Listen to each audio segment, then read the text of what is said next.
Good evening students, আমি তোমাদের SD ma'am আবারও চলে এসেছি কিছু ইম্পর্টেন্ট কোয়েশ্চেন্স নিয়ে এবং তার অ্যান্সারগুলো আলোচনা করব, তার সাথে কিছু কনসেপ্ট নিয়েও আলোচনা করব।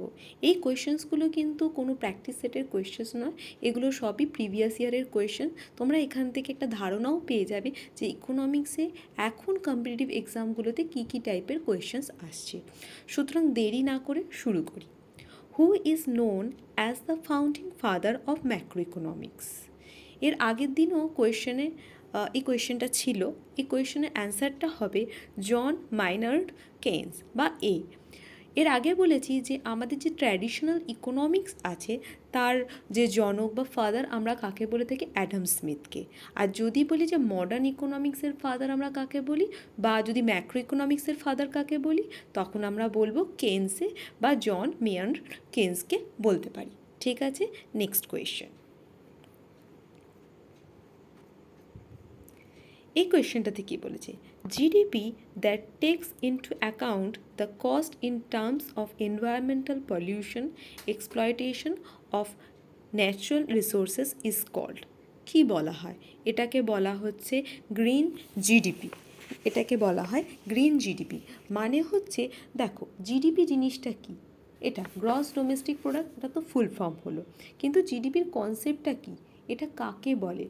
আমি আগের দিনও বলেছি, আজকেও বলছি, কোনো একটা নির্দিষ্ট সময়, ধরো একটা বছরে যা যা একটা কোনো কান্ট্রিতে বা ইকোনমিতে যা গুডস অ্যান্ড সার্ভিসেস প্রোডাকশনস হচ্ছে, সেটাকে আমরা ইনকাম টার্মসে দেখলে তখন সেটাকে আমরা ন্যাশনাল ইনকাম বা জিডিপি বলতে পারি। ঠিক আছে, এই যে ন্যাশনাল ইনকাম তার অনেক ভাগ হয়, যেরকম জিডিপি আছে, তারপর এনডিপি আছে, জিএনপি আছে, আরও অনেক কনসেপ্ট আছে, সেগুলি নিয়েও আস্তে আস্তে আমরা আলোচনা করব। তো এখানে অ্যান্সারটা হবে গ্রিন জিডিপি। পারলে একটু তোমরা এর কনসেপ্টটাও লিখে রাখতে পারো, আমি বলছি পারলে একটু নোট করে নাও, বা এটা রেকর্ডেড ক্লাসও বারবার শুনে তোমরা মনে রাখতে পারো। Green GDP measures a country's biodiversity loss as well as cost imputed by climate change. মানে হচ্ছে এই জিডিপিটা কি বললাম, মানে গুডস অ্যান্ড সার্ভিসেস প্রোডাকশন হচ্ছে, তার জন্য ইকোনমির বা ক্লাইমেটের কি ক্ষতি হচ্ছে, তার জন্যই যে মেজারমেন্ট যেটাকে বলছে সেটাকে আমরা গ্রিন জিডিপি বলে থাকছি। ঠিক আছে, নেক্সট।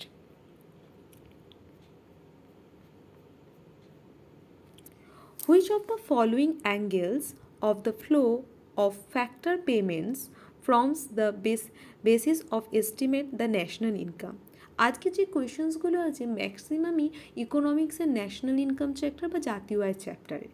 এই চ্যাপ্টারটা খুবই বড় একটা চ্যাপ্টার, পুরো কনসেপ্টটা এই ছোটো কোয়েশ্চেন অ্যান্সারের মধ্যে কিন্তু বলাটা সম্ভব নয়, তাও আমি চেষ্টা করছি যতটা সম্ভব তোমাদের এই কনসেপ্টটা ক্লিয়ার করার। এখানে দেখো ফ্যাক্টর পেমেন্ট বা ফ্যাক্টর কস্ট বলছি। এই ফ্যাক্টর কস্ট বা ফ্যাক্টর পেমেন্ট জিনিসটা কী, পরবর্তী কোয়েশনসগুলোতেও কিন্তু এই ফ্যাক্টর কস্ট বা ফ্যাক্টর পেমেন্টস নিয়ে জানতে হবে।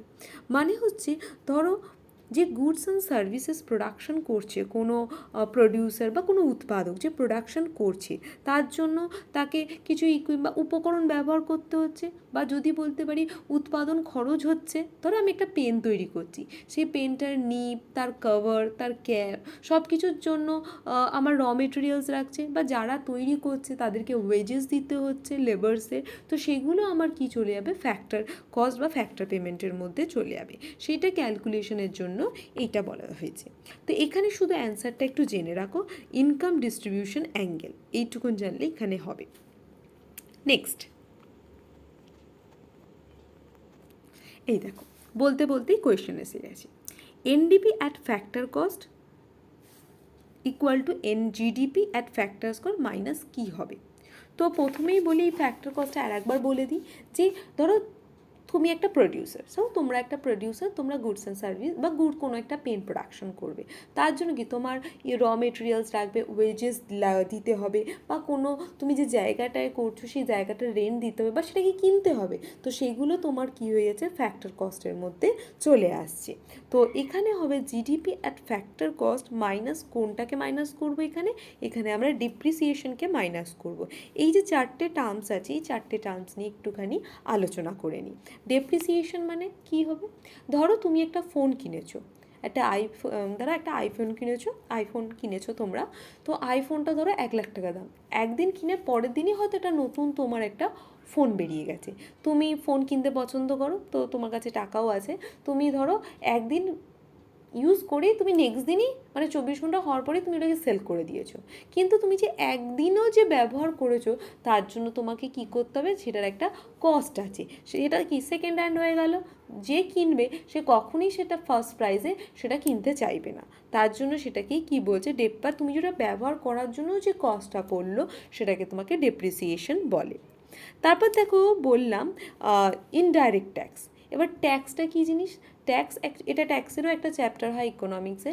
ট্যাক্স হচ্ছে এটা গভর্নমেন্টের ইনকাম, গভর্নমেন্ট তো নিজে আর্ন করে না, যা যা কোনো কান্ট্রিতে বা ইকোনমিতে যা প্রোডাকশনস হয়, প্রোডাকশনের ওপর বা যাই আমরা ইনকামের ওপর ট্যাক্স পড়েছি, ট্যাক্স হচ্ছে মেনলি রেভিনিউ অফ গভর্নমেন্ট। ঠিক আছে, এই ট্যাক্সটাও আবার দুটো ভাগ হয়, একটা হচ্ছে ডাইরেক্ট ট্যাক্স, একটা হচ্ছে ইনডাইরেক্ট ট্যাক্স। ডাইরেক্ট ট্যাক্স কোনগুলো, যেরকম ধরো ইনকাম ট্যাক্স, তুমি ধরো ইনকাম করছো, তোমার ইনকাম থেকে ডাইরেক্ট যখন ট্যাক্সটা কেটে নিচ্ছে, তোমার এই ট্যাক্সটা কোনো রকমভাবে ট্রান্সফার হচ্ছে না, বা তুমি তোমার যে ধরো তোমার এই ট্যাক্সটা তোমাকে কর দিতে হচ্ছে, তুমি সেই ট্যাক্সটা কিনা অন্য কারোর ওপর তুমি শিফট করতে পারছো না, তোমার থেকেই সেটা কাটবে, তখন সেটা ডাইরেক্ট ট্যাক্সের আন্ডারে যাচ্ছে। আর ইনডাইরেক্ট ট্যাক্সটা হচ্ছে মেনলি ধরো সেলস ট্যাক্স, যেমন ধরো যদি বলি কোনো বিক্রেতা, সে কী করতে হবে, তাকে ট্যাক্স দিতে হবে, সে কী করতে পারে, তার যে জিনিসপত্রগুলো সে বিক্রি করছে, ধরো সেটা 5 টাকা দাম, তাকে ট্যাক্সও দিতে হয়, সে তার ট্যাক্সের অ্যামাউন্টটা কী করছে, সে প্রোডাক্টের ওপর চাপিয়ে দিয়ে সে কী করছে, যে ধরো ক্রেতা বা যদি বলি বায়ার, তাকে বিক্রি করছে, তো সে ইনডাইরেক্টলি কী করছে, বায়ারদের ওপর সেটা শিফট করতে পারছে, তাই সেলস ট্যাক্সটা কী হয়ে যাচ্ছে, একটা ইনডাইরেক্ট ট্যাক্স। ঠিক আছে, তারপরটা আছে net factor income from abroad, এই কনসেপ্টটা একটু বোঝার চেষ্টা করো, এই জিনিসটা কি। ধরো একজন যদি বলি ভারতীয় বিদেশে গিয়ে আর্ন করছে, ইনকাম করছে, ঠিক আছে, মানে ভারতীয় বা এনআরআই, ধরো একজন ভারতীয়, প্রবাসী ভারতীয়, সে বিদেশে গিয়ে আর্ন করছে, ঠিক আছে। এবার ধরো কোনো বিদেশি আমাদের ভারতে এসে কিছু আর্ন করছে বা ইনকাম করছে, এই যে ভারতীয় সে যে বিদেশে গিয়ে আর্ন করছে সেইটা মাইনাস, বা তার থেকে যদি আমি সেটাকে মাইনাস করি যে বিদেশি ভারতে এসে ইনকাম করছে, তখন সেটাকে আমি কি বলবো, net factor income from abroad. মানে কি বললাম, ধরো আমি বিদেশে আছি, আমি একজন ভারতীয় বিদেশে কাজ করে ইনকাম করছি, তো আমি ধরো ডলারে আর্ন করছি, এবং ধরো কোনো বিদেশি আমার দেশে এসে ইনকাম করবে, রুপিতে আর্ন করবে, এই দুটোর মধ্যে যে ডিফারেন্সটা, সেটাকেই আমি কি বলবো, net factor income from abroad. ঠিক আছে, তারপর বলি হচ্ছে সাবসিডি বাংলাটা হচ্ছে ভর্তুকি। একটা সময় ছিল যখন কিনা গ্যাসের ওপর ভর্তুকি দেওয়া হতো, এখনও ভর্তুকি দেওয়া হয়, কিন্তু সেটা খুবই নমিনাল, মানে প্রায় না দেওয়ারই সমান। তখন আজ থেকে প্রায় অনেকটা বছর পেছনেই বলছি, তখন গ্যাসের জন্য হয়তো 500 বা 450-500-র মধ্যে কিন্তু পে করতে হতো। তাহলে কী করতো, কনজিউমাররা একটা পে করতো, এবং গভর্নমেন্ট যাতে এই গ্যাসটা অ্যাভেল করতে পারে, তার জন্য সে কিনা ভর্তুকি দিত বা সাবসিডি দিত। এবার কি, কিন্তু ভর্তুকিটা তুলে নিলে কি হচ্ছে, এবার পুরোটাই কিনা যারা কনজিউমার তাদেরকে পুরোটাই পে করতে হচ্ছে, সেটাই হলো ব্যাপার। এই ভর্তুকি জিনিসটা গভর্নমেন্ট করছে, যেহেতু কোনো কোনো জিনিসের দাম খুবই বেশি, সেটা হয়তো সাধারণ বা মধ্যবিত্ত বা নিম্ন মধ্যবিত্ত মানুষ কিন্তু ব্যবহার করতে পারবে না, যাতে সেই জিনিসটা, সেই নেসেসিটি জিনিসটা যাতে সবাই পায়, তার জন্য গভর্নমেন্ট চেষ্টা করে, সোশ্যাল ওয়েলফেয়ারের জন্য চেষ্টা করে, তখন সেটা সাবসিডির মাধ্যমে সেটা সলভ করার চেষ্টা করে। আশা করি এই কনসেপ্টগুলো ক্লিয়ার হলো। তাহলে এখানে অ্যান্সারটা কী হবে, এনডিপি অ্যাট ফ্যাক্টর কস্ট, এটা কিভাবে পাবো, GDP at factor cost minus depreciation. ঠিক আছে, চল next.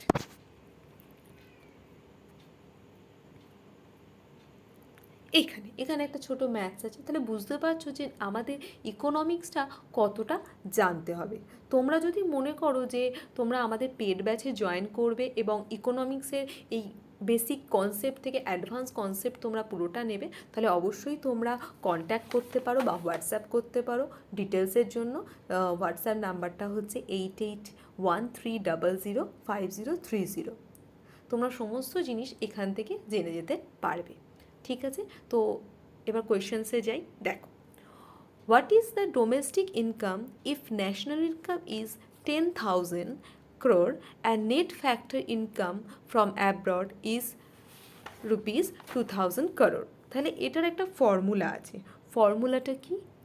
GDP equal to national income minus net factor income from abroad. ঠিক আছে, দেখো এখানে কিন্তু দুটোই বলে দিয়েছে।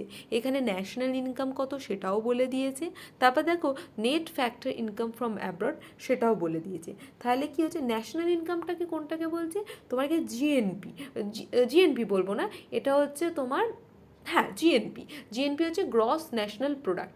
মানে হচ্ছে জিএনপি মানে হচ্ছে তোমার দেশের এবং দেশের বাইরে ধরো তোমার কোনো হয়তো ভারতীয় হয়তো ইনকাম করছে, তার টাকাটাকেও অ্যাড করে টোটাল ন্যাশনাল ইনকাম ধরছে, এবং সেখান থেকে যে ফরেন যে আর্নিংটা হচ্ছে সেটা মাইনাস করে দিলেই আমরা পেয়ে যাবো জিডিপি। মানে জিডিপি মানে হচ্ছে যেটা শুধুমাত্র দেশে গ্রস, যেটা পুরোটাই দেশের মধ্যে যে দ্রব্য সামগ্রী বা গুডস অ্যান্ড সার্ভিসগুলো প্রোডাকশনের ফলে যে আর্নিংটা হচ্ছে সেটাকে জিডিপি বলছি। তাহলে এইখানে এই ম্যাথসটার তাহলে অ্যান্সারটা কী হবে? ন্যাশনাল ইনকামটা দেখো বলে দিয়েছে 10,000 আর নেট ফ্যাক্টর ইনকামটাও বলে দিয়েছে 2,000। তাহলে আমার এখানে জিডিপি হবে, ফর্মুলাটা পারলে লিখে নিতে পারো, জিডিপি ইকুয়াল টু এনআই বা ন্যাশনাল ইনকাম মাইনাস এনএফআইএ বা net factor income from abroad. তাহলে হচ্ছে 10,000 মাইনাস 2,000, তাহলে হচ্ছে 8,000। তাহলে এখানে জিডিপির অ্যান্সারটা কী হবে? 8,000, অপশন ডি। নেক্সট,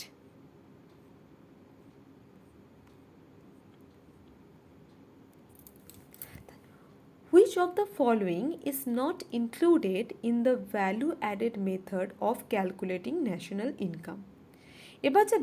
এবার বলে দিই যে ন্যাশনাল ইনকাম, এবার একটু ন্যাশনাল ইনকাম নিয়ে তার একটুখানি হিস্ট্রিটা আগে একটু বলি, তার সাথে বলি হচ্ছে যে ন্যাশনাল ইনকামের মধ্যে কোনটা অ্যাড করব কোনটা অ্যাড করব না সেটা নিয়ে একটা ছোট্ট ধারণা একটা দিয়ে দিই। ঠিক আছে, তো এই ন্যাশনাল ইনকামের মধ্যে আমরা কোনো রকম ট্রান্সফার পেমেন্ট বা যদি বলো পেনশন জাতীয় জিনিস কিন্তু কখনোই অ্যাড করব না। কেন অ্যাড করব না? কারণ দেখো, যে ধরো পেনশন পায় সে কিন্তু জিডিপিতে সেটাই অ্যাড করবো যেটাতে কিনা তুমি ধরো কোনো সার্ভিস প্রোভাইড করছো, কোনো গুডস প্রোডাকশন হচ্ছে, সেই ক্ষেত্রে বা সেখান থেকে যে আর্নিং হচ্ছে সেইটা আমার জিডিপি বা ন্যাশনাল ইনকামের আওতায় যাবে। কিন্তু এই যে দেখো ট্রান্সফার পেমেন্ট বা যদি বলি এই যে পেনশন জাতীয় জিনিস, এইখানে দেখো এটা কি ওল্ড পিপলরা এটা পায়, এই পেনশনটা পায়, তারা তার জন্য কিন্তু কোনো রকম কিন্তু তারা সার্ভিস বা প্রোডাকশন করে না, তারা একসময় করতো, কোনো করে না। গভর্নমেন্ট কী করে, যে এই ওল্ড এজে তারা তাদের যে নিডসগুলো যাতে কাজ না করেও তাদের যাতে এই ফেসিলিটিগুলো পায়, তারা এই জিনিসগুলো সরকার তাদেরকে দিয়ে থাকে। ঠিক আছে, কিন্তু এইটার জন্য এই যে ধরো এই পেনশনের জন্য তো আর কোনো রকম প্রোডাকশন করে না, তারা জাস্ট টাকাটা পায় তাদের ওল্ড এজে। তো এই ট্রান্সফার পেমেন্ট বা এই পেনশন জাতীয় যে ইনকামটা, এগুলো কিন্তু জিডিপির আওতায় বা ন্যাশনাল ইনকামের আওতায় কিন্তু যাবে না। ঠিক আছে, তো আর কোনটা যাবে না? ধরো তোমার যে গুডস অ্যান্ড সার্ভিসেস, ধরো তুমি একটা ফোন কিনেছো, ঠিক আছে, ওকে, এই যে ফোনটা যখন তুমি কিনলে তখন সেটা অলরেডি একবার জিডিপিতে ইনক্লুডেড হয়ে গেছে, তুমি আবার ওটাকে রিসেল করলে, ঠিক আছে, তখন কিন্তু আর সেটা জিডিপির আওতায় যাবে না, কারণ তাহলে তো এটা ডবল ক্যালকুলেশন হয়ে যাবে, তখন কিন্তু এটার আওতায় যাবে না। তো এখানে বলেছে কি, which of the following is not included in the value added method. মানে ভ্যালু অ্যাডেড মেথডটা কী হচ্ছে এটা একটুখানি বলি। ধরো তুমি একবার ধরো ভ্যালু অ্যাডেড মেথডটা কী হয়, একবার যে ফাইনাল যে গুডসটা হয় তখনই কিনা তোমার জিডিপির আওতায় আসে। তখন যখন ইন্টারমিডিয়েট গুড থাকে, যখন ধরো এই যদি বলি ধরো এই যে গমটা একবার ধরো বিক্রি করে ময়দা হলো, ময়দা থেকে যে ধরো একটা পাউরুটি বা কেক জাতীয় জিনিস হলো, এটা যদি কন্টিনিউ যদি প্রত্যেকটা পার্টে যদি অ্যাড হতে থাকে তাহলে ওটা ভ্যালু অ্যাডেড মেথডের মধ্যে চলে যাবে। বা এরকম এই ভ্যালু অ্যাডেড মেথডে অনেক সময় কী হয়, ক্যালকুলেশনে বা জিডিপি ক্যালকুলেশনেও কিন্তু ভুল হয়ে থাকে। তো এই ভ্যালু অ্যাডেড মেথডটা অনেক সময় কিনা স্কিপ করা হয়, এটা তো আলাদা কথা, কিন্তু এটাই বলে রাখি যে ভ্যালু অ্যাডেড মেথডে সেকেন্ড হ্যান্ড গুডকে কিন্তু কখনোই তোমার ওর মধ্যে আসে না। ঠিক আছে, next, what is the economic impact of increase in productivity of farm?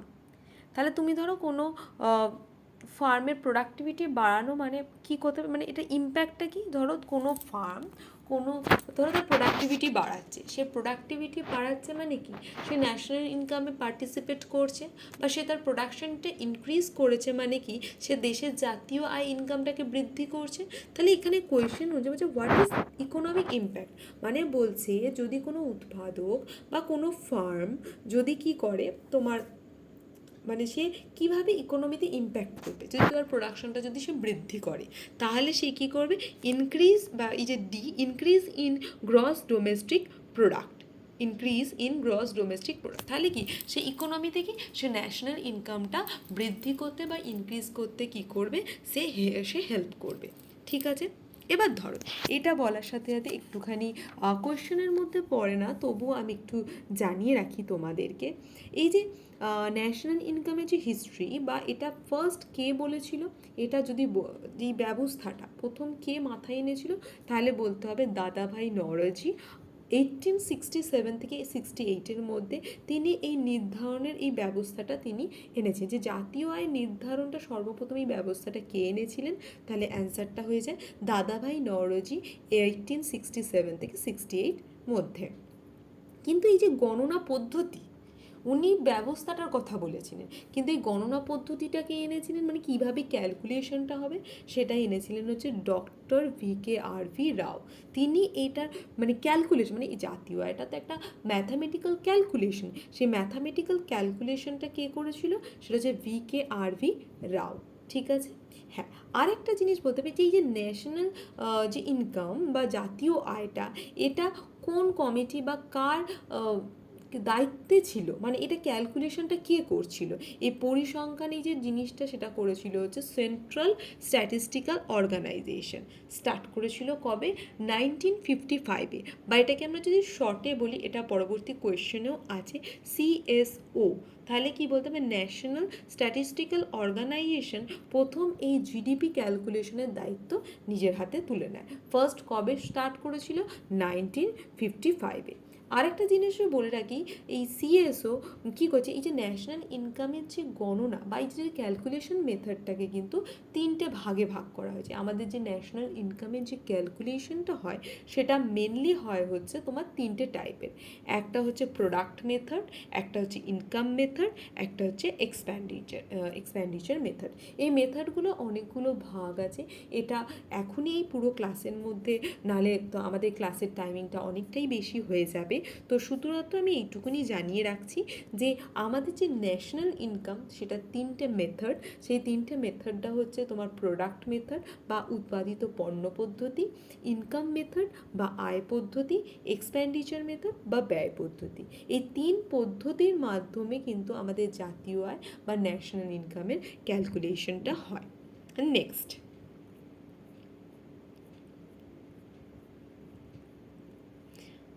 what do you call the amount of monetary or other returns either earned or unearned occurring over a period of time? এটা কি answer হবে, এটার answer হবে income.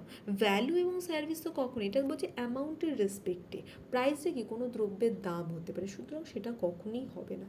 তো এই ক্ষেত্রে answer কোনটা হবে, এটা হবে অপশন সি, ইনকাম। নেক্সট,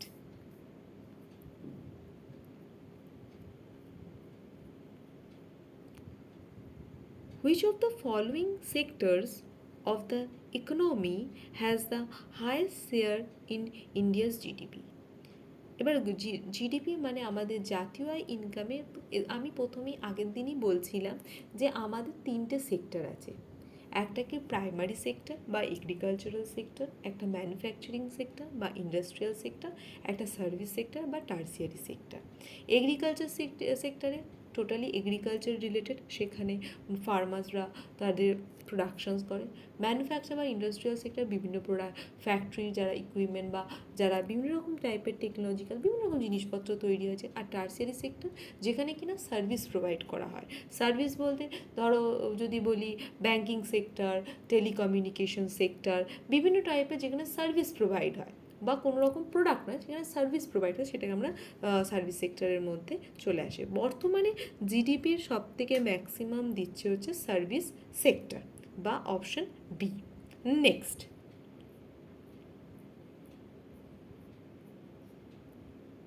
ওকে, ডেপ্রিসিয়েশন নিয়ে তো কনসেপ্ট বললাম, আর একটা ফ্যাক্টর কস্ট নিয়েও সেটা বললাম যে কিনা কোনো গুডস অ্যান্ড সার্ভিস প্রোডাকশন করতে কোনো একজন প্রডিউসার যা যা উপকরণ বা যা ইকুইপমেন্ট ব্যবহার করে, যেমন ধরো বললাম র মেটেরিয়ালস বা ধরো লেবারদের দেওয়ার জন্য যে ওয়েজেস, সেগুলো কিনা কি চলে যাবে তোমার ফ্যাক্টর কস্টের মধ্যে চলে যাবে। একটা যেরকম ফ্যাক্টর কস্ট আছে সেরকম আর একটা জিনিসও আছে মার্কেট প্রাইস। ধরো কোনো সেলার বা ধরো কোনো মার্কেটে যে দামে আর কি যে প্রোডাক্টটা কিনছে সেটা কি আমি কি বলতে পারছি মার্কেট প্রাইস। সাপোজ ধরো আমি যে ধরো একটা পেন, সেই পেনটার দাম ধরো 10 টাকা, তো সেটাই হয়ে গেল কিনা আমার মার্কেট প্রাইস। ন্যাশনাল ইনকামকেও কিনা আবার দুটো ভাগেই ভাগ করা হয়, মানে জিডিপি ধরো গ্রস ডোমেস্টিক প্রোডাক্ট একটা ফ্যাক্টর কস্টে হয়, গ্রস ডোমেস্টিক প্রোডাক্ট একটা মার্কেট প্রাইসে হয়। এবং ধরো গ্রস ডোমেস্টিক প্রোডাক্ট মানে কোনো দেশের মধ্যে যে টোটাল যে ইনকাম গুডস অ্যান্ড সার্ভিসের যে প্রোডাকশনটা হলো সেটাকে আমরা গ্রস ডোমেস্টিক প্রোডাক্টটা বলছি। তারপর ধরো যদি বলি জিএনপিটা জিনিসটা কী হলো, গ্রস ন্যাশনাল প্রোডাক্ট, মানে ধরো দেশের এবং দেশের বাইরে যে ইনকামটা হচ্ছে সেটা গ্রস ন্যাশনাল প্রোডাক্টের মধ্যে পড়ে যাচ্ছে। এরকম যেরকম গ্রস আছে তার সাথে ঠিক নেটও আছে, net domestic product, net national product. তো আরও ন্যাশনাল ইনকামের আরও অনেকগুলো ভাগ আছে, সেই ভাগগুলো সবগুলোই একটা ভিডিওর মধ্যে কিন্তু বলাটা সম্ভব না, যতগুলো করা যায় যতটা বলা যায় সেটা আমি তোমাদেরকে বলে দিচ্ছি। তো এখানে দেখো, which of the following best defines net national income. Net মানে NNI, net national income. Net national income মানে কী হচ্ছে, এবার তো নেট থাকছে মানে তার মানে গ্রস থাকবে। গ্রস ন্যাশনাল ইনকাম থেকে যদি আমরা ডেপ্রিসিয়েশনটা মাইনাস করি, ডেপ্রিসিয়েশনের মধ্যে কী কী তোমাদের ফোনের রেসপেক্টে বললাম, এছাড়া ধরো গুডস অ্যান্ড সার্ভিস প্রোডাকশন করতে গিয়ে যে মেশিনারিজগুলো ইউজ হচ্ছে বা ধরো যা যে ইকুইপমেন্টসগুলো তৈরি হচ্ছে, তো সেগুলোর তো একটা ডেপ্রিসিয়েশন কস্ট আছে। সবার তো অ্যাপ্রিসিয়েশন কস্ট নেই, ডেপ্রিসিয়েশন কস্ট আছে, তারা ধীরে ধীরে ক্ষয় হচ্ছে। যতই তুমি যে জিনিসটাই ব্যবহার করছো কিনা প্রথম দিন যে তার যা পোটেনশিয়ালিটি থাকে, কিছু সময় পর তার পোটেনশিয়ালিটি কমে যায় এবং পোটেনশিয়ালিটি কমার সাথে সাথে তার মূল্যটাও কিনা কমে যায়। তো সেটা আমাদের অবচয় হয় বা যদি বলি ওটা আমাদের ডেপ্রিসিয়েশন কস্টের মধ্যে চলে যায়। তো গ্রস ন্যাশনাল ইনকামের থেকে বা গ্রস ন্যাশনাল প্রোডাক্ট থেকে আমরা যদি ডেপ্রিসিয়েশনকে মাইনাস করি তাহলে আমরা পেয়ে যাব হচ্ছে নেট ন্যাশনাল ইনকাম। তাহলে এখানে কোন অ্যান্সারটা হবে, দেখো তাহলে এর অ্যান্সারটা হচ্ছে তোমার বি, জিএনপি মাইনাস ডেপ্রিসিয়েশন। তাহলে এটার অ্যান্সারটা কি, মানে নেট ন্যাশনাল ইনকামটা কীভাবে হবে, GNP minus depreciation. Next, okay, who among the following is responsible for preparation of national estimates in India? দেখো প্রথমেই কিন্তু একটা ছোট্ট করে কিছুক্ষণ আগেই বললাম যে CSO 1955 থেকে এই ন্যাশনাল ইনকামের ক্যালকুলেশনের দায়িত্ব নিজের হাতে তুলে নিয়েছিল, তখন সেখানেই এই অ্যান্সারটা দিয়েছে CSO, ঠিক আছে, সেন্ট্রাল স্ট্যাটিস্টিক্যাল অর্গানাইজেশন, অ্যান্সার হচ্ছে সি। তাহলে কোয়েশ্চেনটা কি, যে এই যে তোমার ন্যাশনাল ইনকামের যে এস্টিমেশন বা ক্যালকুলেশনটা কোন কমিটি বা কার দায়িত্বে ছিল যদি বলা হয়, সেটা হচ্ছে সেন্ট্রাল স্ট্যাটিস্টিক্যাল অর্গানাইজেশন বা CSO, এবং সেটা কবে থেকে স্টার্ট হয়েছিল, 1955 থেকে। আজকের লাস্ট কোয়েশ্চেন্স নিয়ে একটু কথা বলে নিই। এটা হচ্ছে dash is the final value of all the finished goods and services produced within a country's borders in a specific time period. তাহলে এখানে কি বলছে যে যদি বলছে যে এটা আমার কোন অ্যান্সারটা হবে, বলছে is the final value of all finished goods, ঠিক আছে, and goods and services produce within a country border in a specific time period. এটা ডেফিনেশন, এটা হচ্ছে সিম্পল ডেফিনেশন। মানে হচ্ছে এই যে আমি বারবার বলছি কোনো একটা নির্দিষ্ট সময়, দেখো স্পেসিফিক টাইম পিরিয়ড বলে দিয়েছে। আর একটা কি হচ্ছে উইদিন এ কান্ট্রি বর্ডার্স, মানে এটা শুধু দেশের বাইরের কথা কিন্তু বলছে না, দেশের মানে কান্ট্রির বর্ডারের মধ্যে যে গুডস অ্যান্ড সার্ভিসেসটা, এটা হচ্ছে ফাইনালস গুডস অ্যান্ড, মানে এখানে কোনো রকম ইন্টারমিডিয়েট গুডের কথা, গুডস অ্যান্ড সার্ভিসেস যে প্রোডাকশন হচ্ছে তার যে ইনকাম ভ্যালুটাকে কি বলছে, তাহলে এটা কোনটা হবে, এখানে হবে হচ্ছে তোমার গ্রস ডোমেস্টিক প্রোডাক্ট। এটা গ্রস ডোমেস্টিক প্রোডাক্টের সিম্পল ডেফিনেশনসটা বলেছি। গ্রস ন্যাশনাল প্রোডাক্টটা কী হতো, গ্রস ন্যাশনাল প্রোডাক্টটা হলে তোমার এখানে যে NFIA, মানে এই যে নেট ফ্যাক্টর অফ যে ইনকাম ফ্রম অ্যাব্রড, সেটা কিনা তোমার প্লাস হয়ে যেত বা এটা সাম হয়ে যেত। শুধুমাত্র এটা আমরা ডোমেস্টিক পারপাসের কথা বলেছি, সেই জন্য এটা অ্যান্সার হবে গ্রস ডোমেস্টিক প্রোডাক্ট। আশা করি বোঝাতে পারলাম। নেট ন্যাশনাল প্রোডাক্টটা কী হবে, নেট ন্যাশনাল প্রোডাক্ট হচ্ছে এখান থেকে তুমি যদি বলি তোমার NFI এটাকে যদি মাইনাস করে দাও, তাহলে আমরা নেট প্রোডাক্টটা পেয়ে যাব। তো আশা করি বোঝাতে পারলাম। অ্যান্সারটা কী হবে, option C, gross domestic product. তাহলে আরেকবার লাস্ট বলি, the is the final value all finished goods and services produce within a country borders, মানে দেশের মধ্যে একটা স্পেসিফিক টাইম পিরিয়ডের মধ্যে। তো সেটা জাস্ট একটা ডেফিনেশনস বলে দিয়েছে, কার ডেফিনেশন, গ্রস ডোমেস্টিক প্রোডাক্টের ডেফিনেশন। আজকের জন্য তোমাদের জন্য এই এতটুকুই কোয়েশ্চেন্স ছিল, এগুলো সবই প্রিভিয়াস ইয়ারের কোয়েশ্চেন। তো এই কোয়েশ্চেন্সগুলো থেকে তোমরা বুঝতেই পারছো যে ইকোনমিক্স সম্পর্কে তোমাদের কতটা ডেপথ নলেজ থাকলে তোমরা এই অ্যান্সারগুলো করতে পারবে।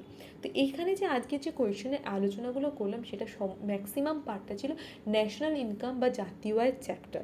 এই জাতীয় আয়ের চ্যাপ্টারটা তোমাদের যদি বেসিক কনসেপ্ট যদি ক্লিয়ার না থাকে, এই কোয়েশ্চেন্সগুলো করা একটুখানি হলেও ডিফিকাল্ট হয়ে যাবে। এবার তারপরও যদি তোমরা মনে করো যে এই কোয়েশ্চেন্সগুলো তোমরা সলভ করার জন্য তোমরা পেড ব্যাচে জয়েন হবে এবং ইকোনমিক্স সম্পর্কে তোমরা একটা ডেপথ কনসেপ্ট পড়বে বা জানবে, তাহলে অবশ্যই তোমরা হোয়াটসঅ্যাপ করতে পারো 8813005030। তোমরা সেখানে সমস্ত ডিটেলস পেয়ে যাবে। আজকের মতো এইটুকুনি, আরও প্রিভিয়াস ইয়ারের ইম্পর্টেন্ট কোয়েশ্চেন্স নিয়ে তোমাদের কাছে চলে আসবো।